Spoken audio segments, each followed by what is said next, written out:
메시아를 만났다라는 제목으로 오늘 말씀을 나눕니다. 하나님의 백성인 우리가 하나님의 말씀에 대해 확신을 갖는 것은 대단히 중요합니다. 왜냐하면 그 말씀에 대한 확신은 흔들림 없는 믿음으로 연결되기 때문이라는 거죠. 그러니까 좋은 믿음의 사람은 누구냐면 하나님의 말씀에 대해서 확실하게 믿고 있는 사람이에요. 그러니까 우리가 보면 믿음이 여러 가지가 있을 수 있잖아요. 그렇죠? 믿음을 크게 이제 네 가지로 분류를 했는데 이적적인 믿음, 그러니까 이적이나 기사를 보고 믿는 믿음이 있고, 또 반대로 보면 말씀에 의지한 믿음이 있고, 또 보면 우리가 어떤 치료를 받았거나 경험에 의해서 생겨나는 믿음이 있습니다. 그러니 우리가 보면 이렇게 어떤 뭔가 이적이나 결과 또는 치료를 받고 생긴 믿음은 항상 요동해요.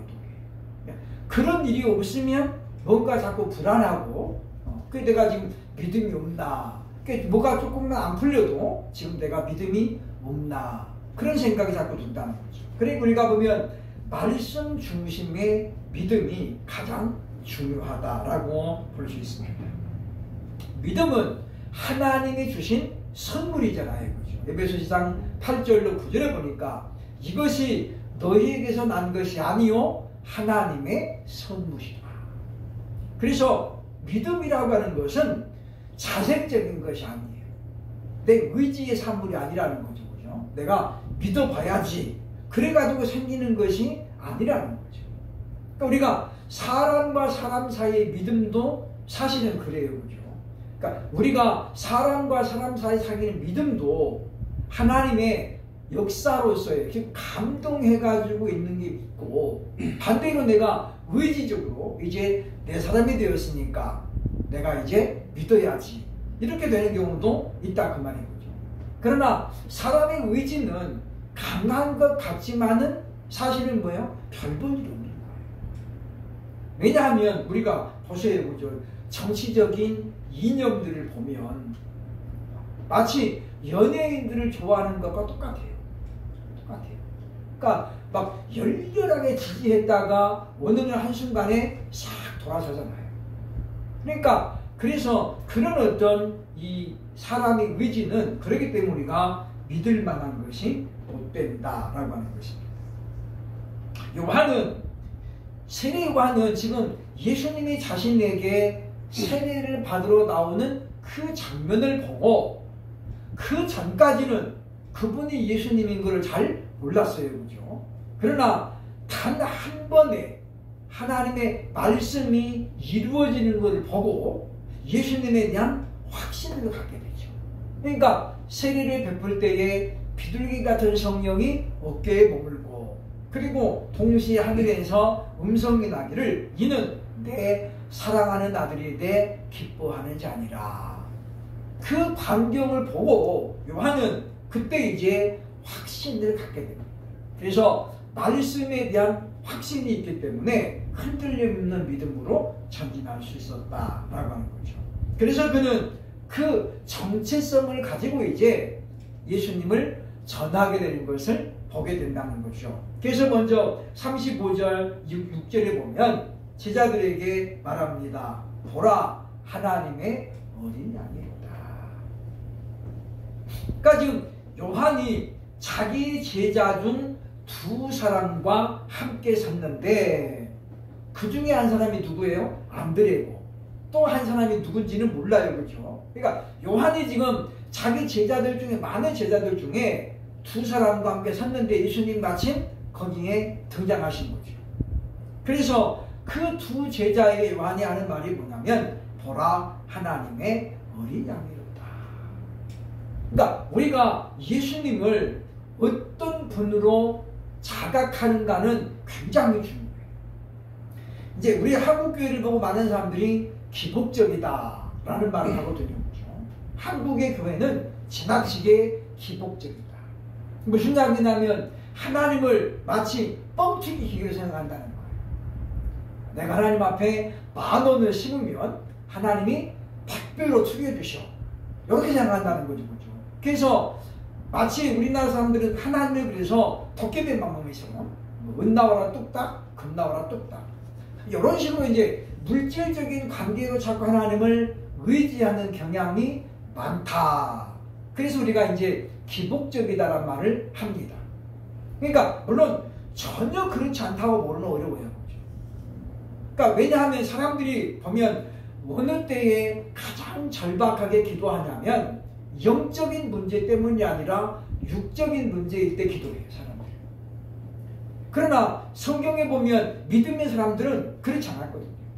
육적인 문제 때문에 절박하게 기도한 것이 아니라 영적인 문제 때문에 절박하게 기도했어요. 그게 우리가 동서양의 차이라고 볼 수 있죠. 그러니까 무슨 이야기냐면 서양인들의 믿음은 우리나라 사람이 그렇게 요란하지 않아요. 기도원에 막 뜨겁고, 이번에 이제 우리가 뭐 연말 우리 안지라 가봐서 안 가봤습니다만은 아마 안 가봐도 가까운데 기도원은 연말에 보면 막 찼을 거예요. 그러니까 보면 빈수레가 요란하다라는 것처럼 우리나라 사람들은 좀 요란한 구석이죠. 요란해. 그런데 실상은 뭐예요? 실속이 별로 없어요.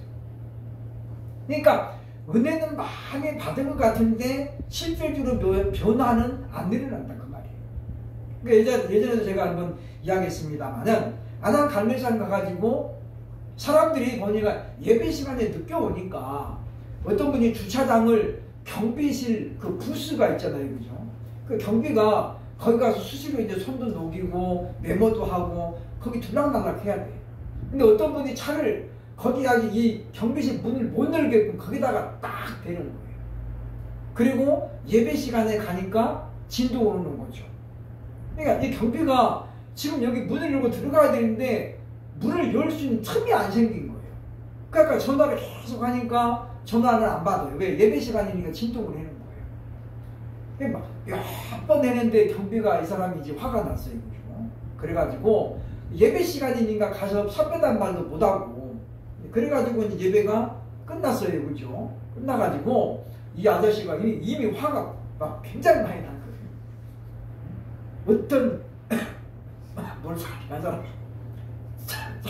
이렇게 되느냐. 그래가지고 화가 났는데 여자분이 있는데 보니까 그분이 이제 끝나고 이제 보니까 차를 빨리 빼야 되잖아요. 그죠? 그러니까 전화가 여러 번 와 있으면 확인을 해야 되는데 그분도 빠르다 급하다 보니까 이제 그런 거 안 하고 일단 뺀 거예요. 그죠? 경비하고 딱 마주쳤어요. 이제 이 경비 아저씨가 화가 나니까 막 이제 목소리가 커졌어요. 그죠? 그러니까 여자분이 그냥 미안합니다. 제가 예배 시간 늦다 보니까 그 생각을 못했는데 이렇게 한마디 하면 되는데 이분도 상대방이 너무 화를 내니까 자기도 화가 확 난 거예요. 그래가지고 둘이 막 이제 싸움이 난 거예요. 한 사람은 지금 은혜 현장에서 지금 뭐요? 은혜 받고 지금 나온 사람인데 그 은혜의 흔적이 뭐예요? 아무것도 없어요. 아무것도 없어요. 그 관리하는 분도 마찬가지죠. 그죠? 기도원에서 관리하는 분들이 은혜가 좀 많이 드려야 되는데 그렇지 않다라는 거예요. 그러니까 변화가 안 일어난다. 신발 좀 바뀌었다 해가지고 난리가 나고 누가 내 신발을 가져가냐고 막 기도원에서도 신발을 종종 바뀌는 경우가 있어요. 그죠? 비슷해서 가져가는 분도 있고 또 이뻐 보여서 가져가는 분도 있었어요. 그래서 신발을 예전에는 안양 가면서 가면 신발 주머니를 다 줘.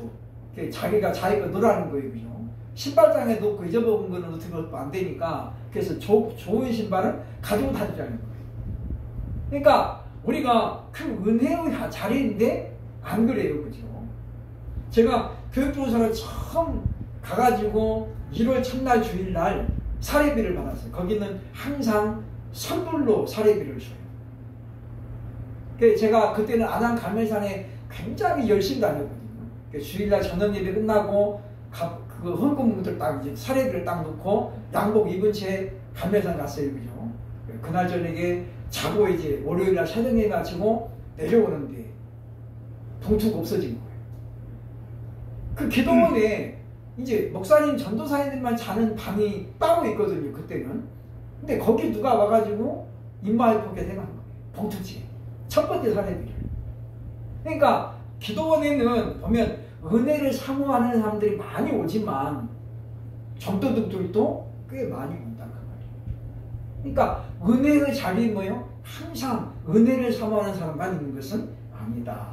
그래서 이제 우리나라 사람들이 보면 그런 면에서 예수님을 어떤 분으로 자각하고 있는가. 그러니까 많은 사람들이 그냥 물질의 복을 주시는 분, 문제를 해결해 주시는 분, 이런 식으로만 자꾸 예수님을 안다 그 말이에요. 세례요한은 제자들에게 지금 뭐라고 말하는 거예요? 이분은 만왕의 왕이시다. 이분은 여러분의 기도를 다 들어주시는 해결사다. 그렇게 말하잖아요. 이분은 누구라는 거예요? 하나님의 어린 양이다. 그러면서 무엇과 연관이 있다는 거예요? 이분은 바로 우리의 죄의 문제를 해결하고 오신 하나님의 어린 양이다. 그래서 항상 예수님을 영적인 문제, 구원에 관한 분으로 배치를 시키는 거예요. 그러니까 이제 그것이 지금 우리가 세례요한을 통해서 우리가 본받아야 될 부분이다라는 거예요. 그러니까 예수님은 우리의 문제 해결도 해주시는 분이죠. 우리가 기도하면 하나님을 드려요. 그러나 우리가 예수를 믿는 건 뭐예요? 단순히 그것 때문에 믿는 건 아니란 말이죠. 남편이 승진하니까 하나님 도와주옵소서 그때만 기도하고 끝나면 또 안녕 이렇게 그러니까 기복적이란 말을 듣는 거예요. 그러니까 새벽 예배 한 번도 안 나오시는 분이 남편 승진할 그 주간에만 나와. 그리고 이제 결과에 상관없이 승진을 안 해도 새벽 예배 안 나오시고 승진을 해도 안 나와요. 그러니까 이렇게 되다 보니까 뭐예요? 그분에게 예수님은 어떤 분이에요? 남편의 승진 문제를 도와주시는 분. 그 이상도 이하가 아니에요. 이렇게 되니까 무슨 문제가 생기니까 약간의 신앙적인 어려움이 생기면 이런 사람들은 어때요? 쉽게 교회를 떠난다 그 말이에요. 코로나 기간 동안에 한국 교회가 물론 많은 분들이 이제 회개도 하고 공개적으로 그랬습니다만은 예배를 너무 쉽게 중단했다라는 거죠. 예배를 너무 쉽게 정부에서 먼저 이렇게 막 강압적으로 하라는 게 아니라 우리가 그냥 미리 뭐예요? 우리 예배드리기 싫겠습니다. 이렇게 된 거잖아요. 그죠?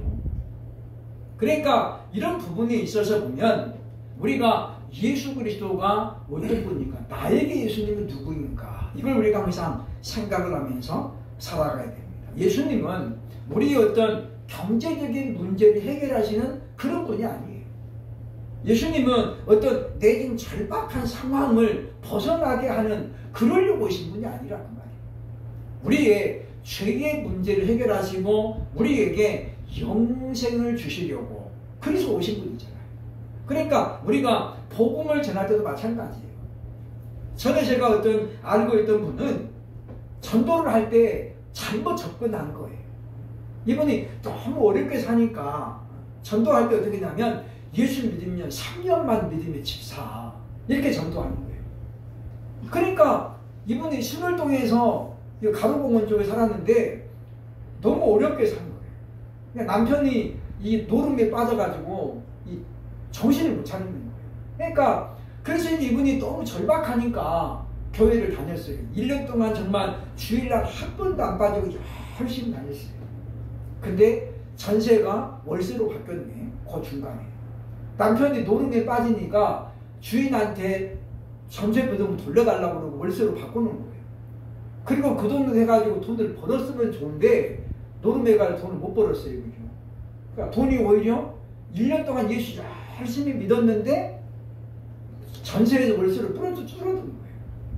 그래가지고 그래도 이분이 3년만 예수 믿으면 된다니까. 그래서 이분이 또 1년 또 열심히 했어요. 그러다가 저를 만났어요. 저한테 딱 그러대요. 예수 믿는 사람들 다 거짓말쟁이에요. 사기꾼들이에요. 왜 그러시냐고. 그랬더니 그 이야기를 쭉 하는 거예요. 3년만 열심히 하면 집 산다고 해서 자기는 열심히 지금 2년 동안 자기가 정말 주일날 한 번도 안 빼먹고 신월동에서 여의도까지 그냥 그렇게 열심히 다녔대요. 근데 이 남편은 점점 망가져가고 뭐 회복할 기미는 전혀 없는 거예요. 그러면서 뭐예요? 사기꾼들이죠. 그래서 제가 그걸 듣고 너무 마음이 아픈 거예요. 예수님을 뭐라고 소개하고 이분이 3년만 예수 믿으면 집사. 그게 뭐 예수님 부동산 사장이에요? 이렇게 소개한 거예요, 말하자면. 그러니까 그분은 너무 절박했잖아요. 그러니까 어떻게든지 남편을 바꿀 수는 없는 거고, 좀 이분이 강릉시 살 때는 자기 집에 살았는데, 그래서 팔아가지고 신월동에 오니까 광주에서는 자기 집에 있는데 서울 오니까 어떻게 해요? 전세도 잘 못 얻는 거예요. 그 돈 가지고. 그런데 이게 뭐 어떻게든 좀 살아보려고 애를 쓰는데 안 되니까. 그런데 제가 그 말을 들으면서 참 이분에게 복음을 전한 분이 아주 잘못했구나. 여러분, 예수를 우리가 3년 잘 믿으면 집을 살 수도 있죠. 그죠? 살 수도 있어요.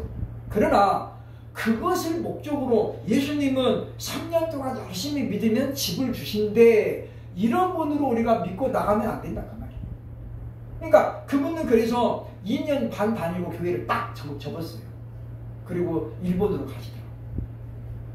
일본 가가지고 파출부 가가지고 돈을 벌어가고 왔어요.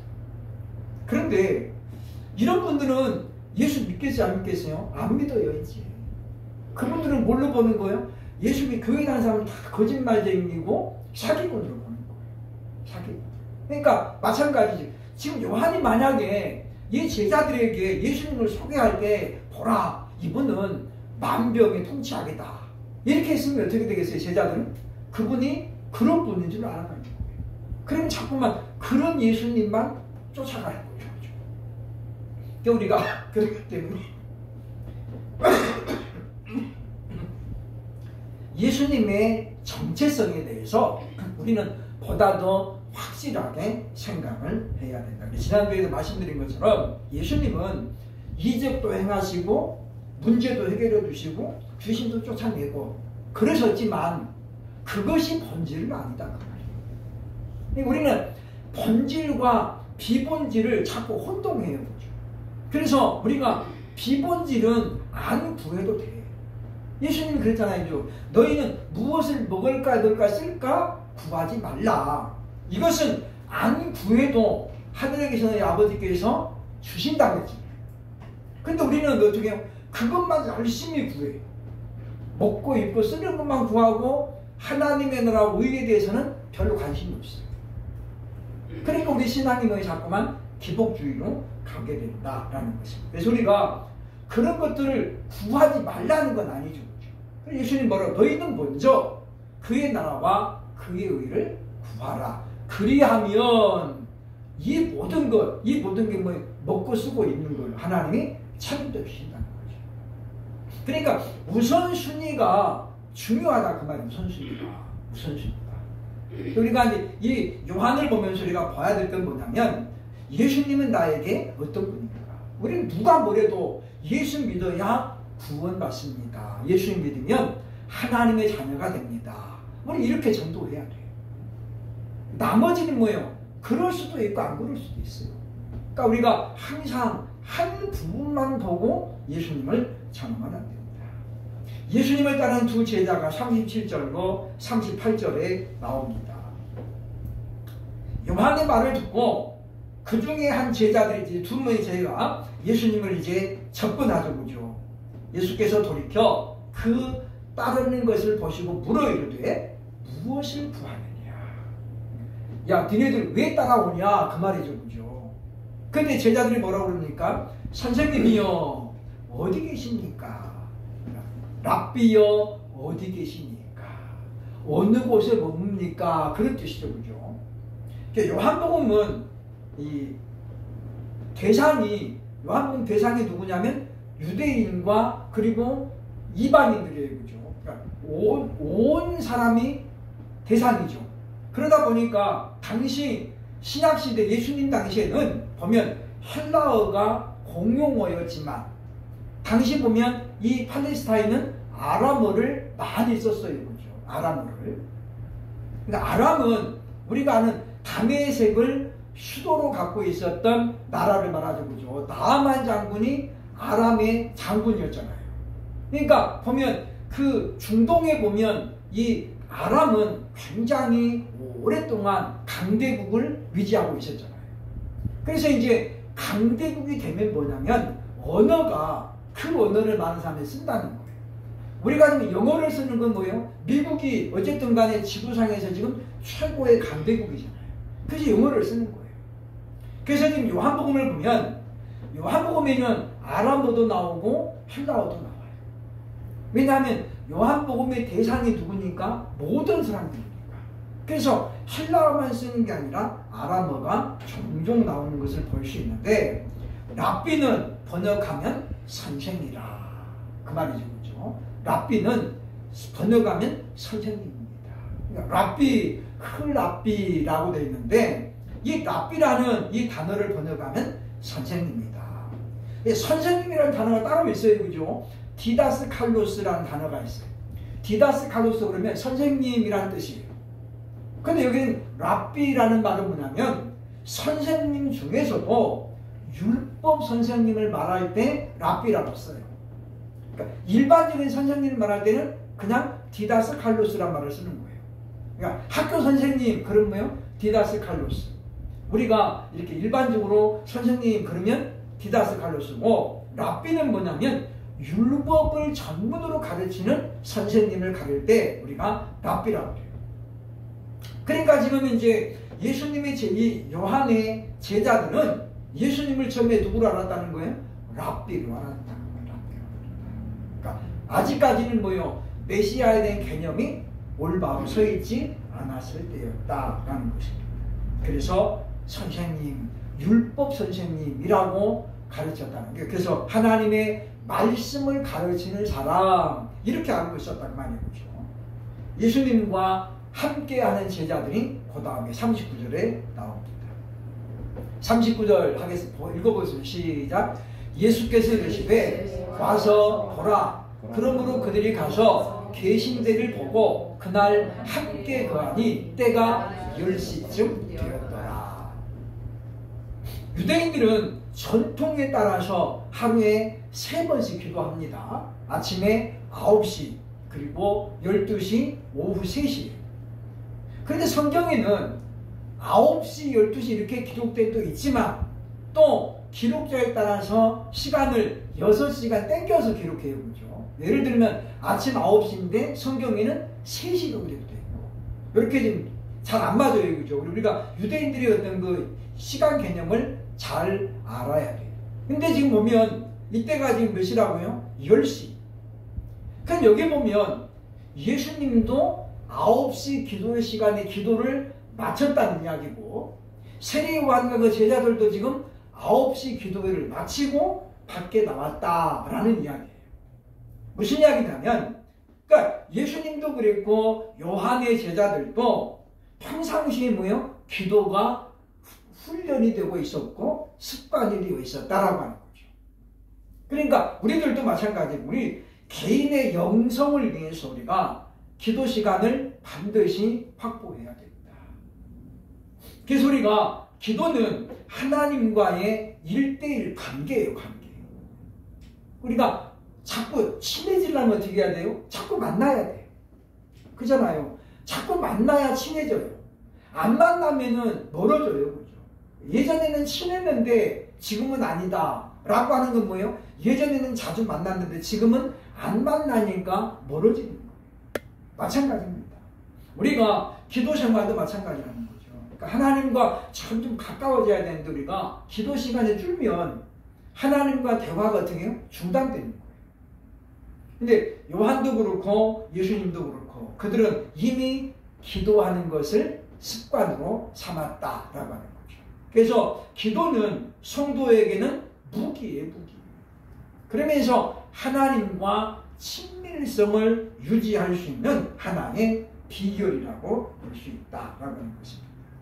그래서 보면 이 성경에 보면 사도행전 2장 1절에 보면 초대교회 성도들이 어떻습니까? 모이기를 힘썼잖아요. 그렇죠? 2장 1절에 보면 오순절 날이 이미 이름에 그들이 다 같이 한 곳에 모였더니 5절 봅니다. 15절 봅니다. 시작. 때가 제 3신이 너희 생각과 같이 이 사람들이 취한 것이 아니라. 여기 사도행전에 지금 누가가 이야기하고 있는데 3시는 몇 시예요? 아침 9시예요. 아침 9시. 그러니까 일부 사람들이 지금 야 쟤네들이 지금 술에 취했다. 술이 덜깼다. 라고 말하니까 베드로가 뭐라 말하는 거예요? 지금 때가 제 3시가 아니냐. 우리가 술에 취한 것이 아니다. 라고 지금 이야기하고 있는 거예요.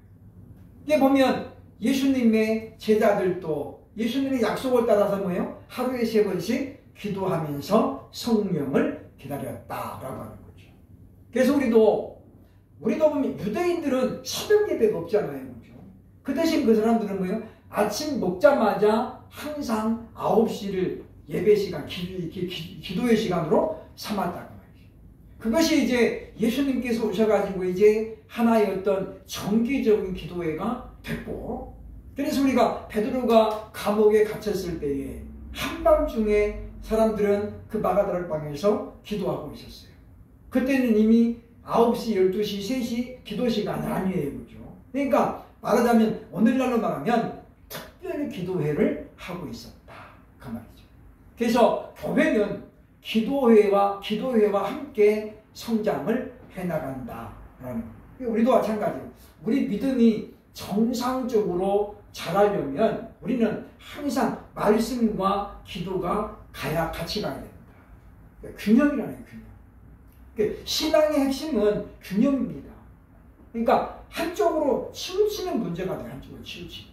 그러니까 좌파가 득세하면 나라가 어려워져. 우파가 또 득세도 마찬가지예요. 그래서 어느 정도 균형이 맞아야 돼요. 근데 지금 우리나라가 어려운 건 지금 한쪽으로 너무 정치가 지금 쏠리고 있잖아요. 그러니까 지금 노인분들만 지금 막 굉장히 어제도 많이 모여서 지금 그러고 있는데, 그러다가 어른들 쓰러질까봐 역제가 되는 거예요. 쓰러질까봐. 그러니까 우리가 신앙의 균형을 위해서 늘 기도해야 됩니다. 오늘 본문이 핵심입니다. 안드레의 전도가 40절로 42절에 나오죠. 안드레가 베드로를 가가지고 이야기하는 거예요. 우리가 메시아를 만났다. 엄청 감격적인 거죠. 보면 유레카멘, 그 말이에요. 유레카멘, 우리가 발견했다, 우리가 찾았다, 그런 말이에요. 그죠? 유레카라면, 유레카, 우리 이제 질량 불변의 매칭이 거기서 나오잖아요. 그죠? 아르키미데스 같은 목욕탕 들어갔다가 나오면서 그죠? 외쳤어요. 그죠? 유레카, 발견했어, 찾았어, 그 말이잖아요. 그죠? 유레카멘, 1인칭 복수형이에요. 그죠? 끝에가. 그러니까 우리가 찾았습니다. 우리가 발견했습니다. 우리가 만났습니다. 톤 메시안, 그 메시아를, 그 말이죠. 그러니까 우리가 그 메시아를 만났습니다. 그러니까 이제 안드레가 형인지 베드로가 형인지 그건 중요한 게 아니에요. 그죠? 어떤 사람들은 베드로가 형이다, 안드레가 동생이다 이렇게 말하는데, 성경은 누가 형인지 동생인지 안 가르치고 있어요. 그러니까 그건 비본질이에요. 누가 형이면 뭐 돼요, 그죠? 근데 우리는 쓸데없는 게 자꾸 목숨을 건다고요.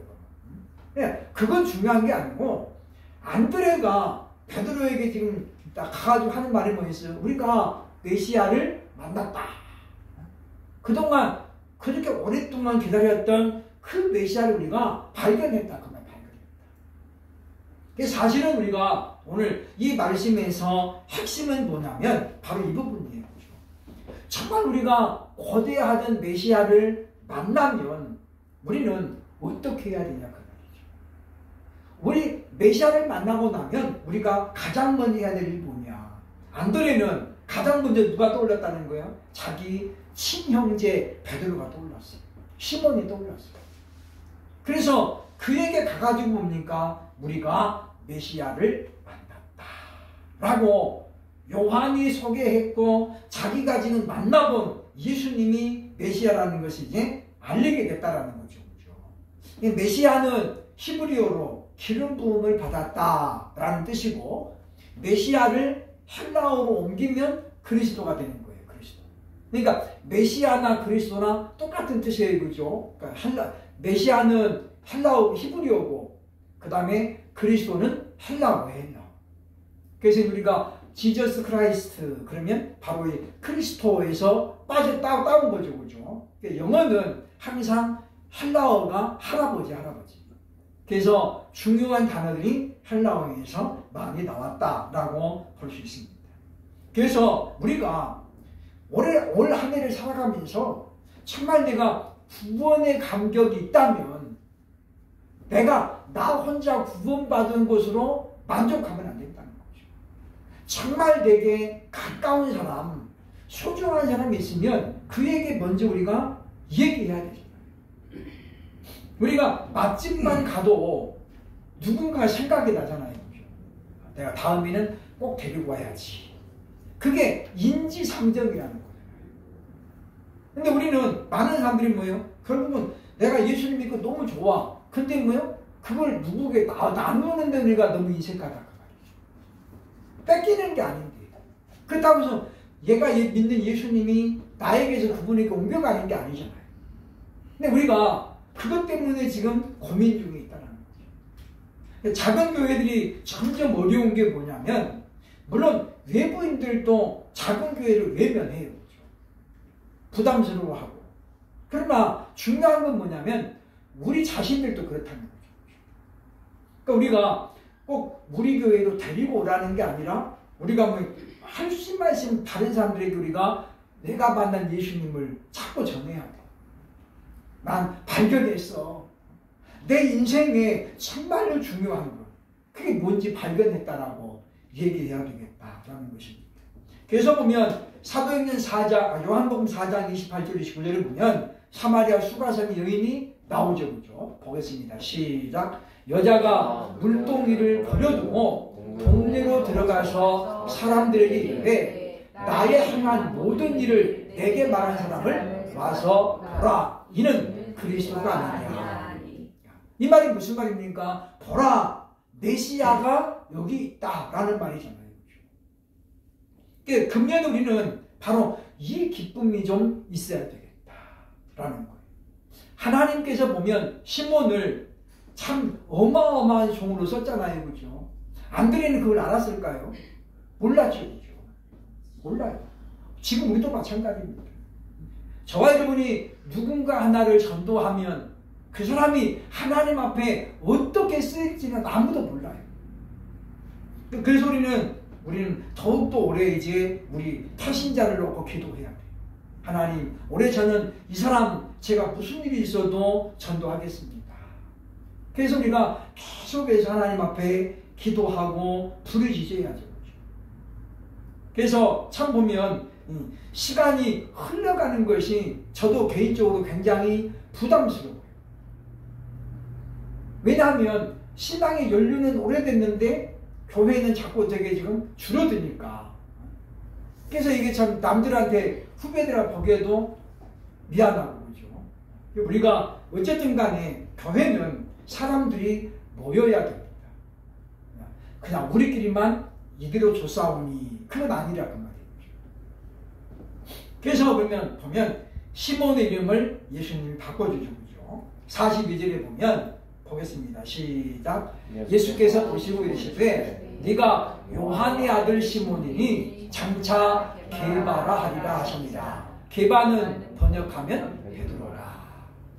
게바는 아람어예요. 아람어죠. 아람어인데 뜻이 반석이라는 뜻이죠. 그러니까 베드로는 뭐예요? 페트라라는 말. 페트라. 그러니까 헬라어로는 페트라, 아람어로는 게바. 그런 뜻이죠. 그죠? 그래서 반석이라는 이름을 예수님이 지어주시는 거예요. 그러니까 안드레의 전도로 시몬은 예수님을 만나게 되고 12제자 가운데도 으뜸되는 제자가 되는 영광을 누리게 됐다라고 하는 것입니다. 그러니까 한 사람의 변화가 엄청난 결과를 가져온다라고 하는 거예요. 그렇죠? 그래서 보면 사도행전에 보면 고넬료 한 사람이 변화하니까 어떻게 해요? 고넬료 집안 전체가 변하잖아요. 빌립보 감옥의 간수가 그 바울이 도망간 줄 알고 그죠? 목숨 끊으려고 했는데 바울 때문에 예수님 믿고 나서 어떻게 온 집이 예수를 믿으니라. 그러니까 우리는 한 사람, 이게 겨우 한 사람, 그게 아니에요. 그죠? 그 한 사람이 엄청난 일을 할 수 있다라고 하는 거죠. 네, 그렇기 때문에 우리는 그 가능성 우리도 늘 기억해야 되겠다라고 하는 것입니다. 그래서 올해는 저도 마찬가지고 여러분도 마찬가지입니다만 우리가 올해는 하나님 마음에 꼭 우리가 누군가를 품고 기도하면서 하나님 올해는 이 사람 꼭 전도하겠습니다. 도와달라고 기도하면서. 저도 지금 이제 뭐 우리 도방님도 2월달부터도 하겠습니다만은 그런 어떤 좀 간절함이 있어야 되지 않을까 싶어요. 그래서 무조건 이게 돌리는 게 문제가 아니고 좀 이게 이 얘기를 좀 자꾸 좀 하고 그럴 만한 여유를 좀 가져야 되겠다. 그러니까 전도를 잘하는 분들 보니까 자꾸 이렇게 물고 늘어져요, 그죠? 그러니까 쫓아가면서 자꾸 말 붙이고 막 귀찮게 하더라고. 근데 이제 물론 그것이 나는 태생적으로 잘 못해. 그러면 죽었다 깨나도 못하는 거야. 근데 우리가 전도를 하다 보니까 조금씩 이제 요령도 생기고 그러더라고요. 그렇죠? 그래서 어쨌든 우리가 금년에는 우리도 나로 인해서 누군가가 예수님을 만나는 그 기쁨을 좀 우리도 맛봐야 되겠다라고 하는 것입니다. 그래서 단순히 숫자적인 부흥이 문제가 아니고 어떤 한 사람이 지금 나로 인해서 하나님 앞에 쓰임 받으려고 하는데 내가 지금 주저하고 있으면 어떻게 해요? 기회가 자꾸 미뤄진다는 거예요. 그러니까 우리는 하나님 앞에 우리가 부지런히 기도하면서 하나님, 이 안드레가 베드로에게 복음을 전한 것처럼 하나님, 저도 이런 담대함을 달라고 우리가 기도해야 되겠다는 것입니다.